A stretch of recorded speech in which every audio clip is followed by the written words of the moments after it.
Assalamualaikum warahmatullahi wabarakatuh. Alhamdulillah wassalatu wassalamu ala Rasulillah Muhammadin ibni Abdullah wa ala alihi wa ashabihi wa man tabi'ahu ila yaumil qiyamah, amma ba'd. Saudara-saudara sekalian yang saya hormati, pada kesempatan ini kita lanjutkan beberapa adab ziarah lagi.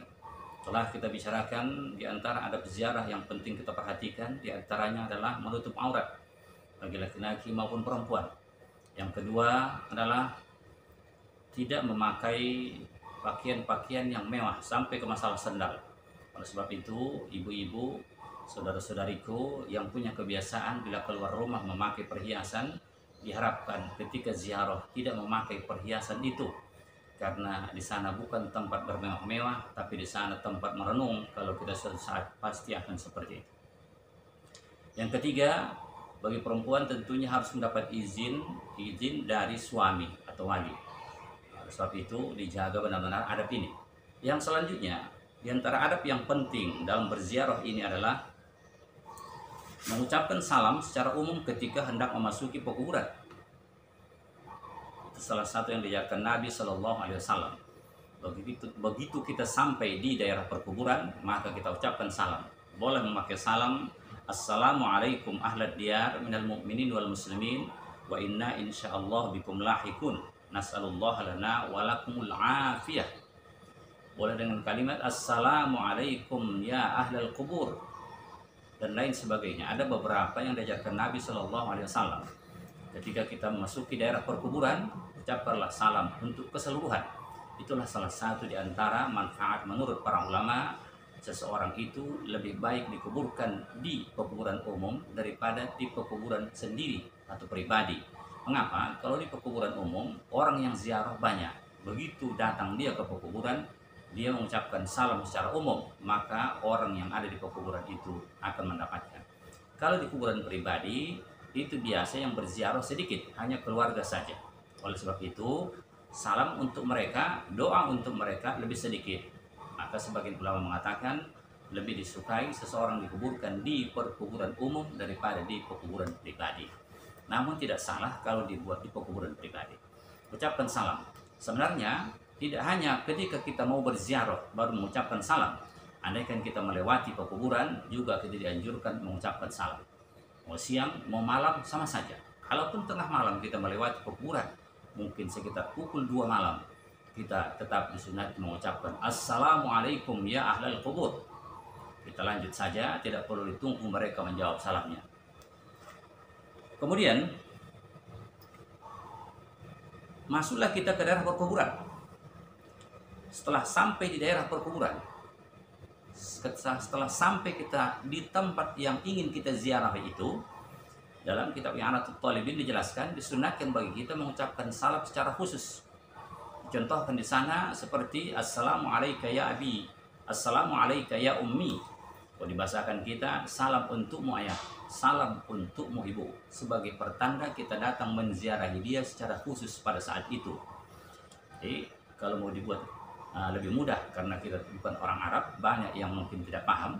Andaikan mau diucapkan secara umum menurut sebagian ulama nggak apa-apa. Assalamualaikum ayah, Assalamualaikum oma, Assalamualaikum suamiku, Assalamualaikum istriku. Kalau memang sulit, kalau bisa Assalamualaikum ya abi, Assalamualaikum ya ummi, kalau bisa. Kalau tidak, seperti yang seperti tadi saja.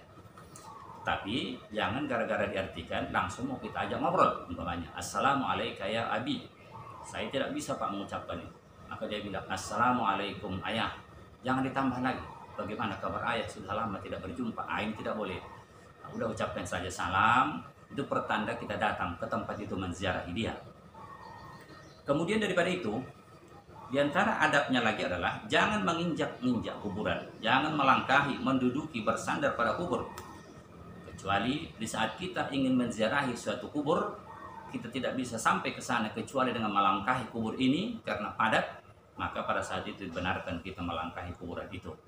Pembahasan tentang ini nanti panjang, tidak kita sampaikan ke sana, tapi usahakan sedapat mungkin, usahakan tidak memijak kubur, tidak melangkahi kubur. Bagaimana kalau saya memijak di antara kuburan, kebetulan kuburan itu mereka tembok, Hukum menembok tidak kita bahas pada kesempatan ini. Mereka tembok sehingga di antara tembok itu, di antara kubur itu sudah ada tembok. Bagaimana kalau saya memijak di antara kubur itu yang sekarang sudah menjadi tembok? Tidak ada masalah. Silakan saja, akan bisa sampai ke kuburan yang dimaksud. Jadi saudara-saudara sekalian yang saya hormati, begitu sampai di kuburan yang dimaksud, itulah tadi ucapkan salam secara khusus. Selanjutnya, usahakan tidak membiasakan diri menghapus batu nisan, apalagi memeluk menciumnya. Ingat bahwa batu nisan itu hanya sebagai tanda kalau di sini ada kuburan. Di dalam itu ada satu jasad, mungkin kerabat kita atau siapa kita. Jadi tidak ada perwakilan ketika kita pegang batu nisannya, maka bermanfaat untuknya tidak ada. Bahkan dikhawatirkan akan merusak iman kita. Mengapa? Tidak sedikit orang ketika memegang batu nisan ini, dia menganggap bahwa batu nisan itulah sebagai pengganti orang yang dia ziarahi. Sehingga dia tumpahkan perasaannya ke batu nisan itu. Ada yang memeluk-meluknya, ada yang sampai menciumnya sambil menangis. Inilah yang tidak dibenarkan dalam Islam. Ingat, batu nisan itu hanya sebagai tanda ini pekuburan sian. Datang, ucapkan salam, sudah, jangan dipegang-pegang batu nisan. Apakah memang tidak boleh dipegang sama sekali? Kalau memang ada keperluan, silakan. Contoh keperluan, mungkin batu nisannya mereng mau tumbang. Betul kan, tidak masalah. Kotor kali batu nisannya, bersihkan, pegang, tidak masalah.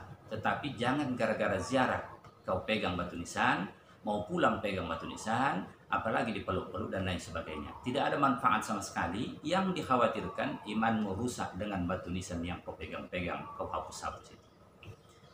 Kemudian yang selanjutnya adalah yang penting, doakan si mayit itu. Siapa yang kau ziarahi, doakanlah dia dengan benar. Jangan minta kepadanya sesuatu, tapi doakan dia kepada Allah. Ya Allah, ampuni dosa ayahku, ampuni dosa ibuku, ampuni dosa suamiku, ampuni dosa istriku. Lapangkan dia dalam kuburnya, tempatkan di tempat yang sebaik-baiknya di sisimu. Itulah doa-doa yang sangat baik. Rasul juga mendoakan hal-hal yang seperti itu kepada orang-orang yang meninggal. Contohnya beliau mendoakan Abu Salamah, Allahumma ghfir li Abi Salamah warfa' darajatahu fil mahdiyyin wa akhlifhu fi aqibihi fil ghabirin waghfir lana wa lahu ya rabbal alamin wabsah lahu fi qabrihi wa nawwir lahu fihi. Itu salah satu di antara doa Nabi Shallallahu Alaihi Wasallam kepada sahabat beliau Abu Salamah yang meninggal dunia. Kemudian daripada itu, dalam mazhab Syafi'i disunatkan meletakkan pelepah kurma yang masih hijau, yang di tempat kita biasa diganti dengan daun-daun atau ranting-ranting yang masih hijau. Sebenarnya aslinya adalah pelepah kurma yang masih hijau. Kemudian belakangan berkembang pula dibuat orang bunga-bunga yang masih segar. Sebagian tidak menyukai ini, sebagian ulama tidak menyukai ini. Mereka katakan itu khusus untuk Nabi Shallallahu Alaihi Wasallam. Kita tinggalkan perbedaan pendapat dalam masalah itu. Yang jelas dalam mazhab Syafi'i, sunat meletakkan daun yang masih hijau atau pelepah yang masih hijau di atas kuburan. Karena berkat tasbihnya diringankan siksa bagi orang yang ada di dalam kuburan itu. Kemudian daripada itu, yang terpenting tentunya adalah bertafakurlah, berpikir, merenung, ambil manfaat dari ziarah ini. Tumbuhkan kesadaran bahwa suatu saat kita pasti akan seperti mereka. Bagi mereka, kalau ada persiapan, mereka sangat bahagia di sana. Tapi kalau tidak ada persiapan, mereka tidak bisa kembali memperbaiki diri lagi. Oleh sebab itu, bagi kita yang masih punya kesempatan untuk memperbaiki diri, segeralah bertaubat, perbaiki diri, agar jangan sampai nanti kembali ke hadapan Allah Subhanahu wa Ta'ala kita dalam keadaan banyak dosa. Selanjutnya, usahakan tidak meratap di kuburan. Jangan menangis, menjerit-jerit, mengucapkan kata-kata yang tidak dibenarkan. Udahlah, berziarah, bersihkan kuburan, doakan mereka. Itu yang penting. Ambillah hikmah dari ziarah itu, yaitu supaya semakin ingat kita bahwa suatu saat kita pasti akan mati. Inilah barangkali yang bisa sampaikan pada kesempatan ini secara singkat, karena waktu sudah sangat dekat sekali. Diperhitungkan hari Kamis besok, malam Jumat sudah masuk 1 Ramadan 1441 Hijriah. Semoga bermanfaat. Wabillahi taufiq wal hidayah. Wassalamualaikum warahmatullahi wabarakatuh.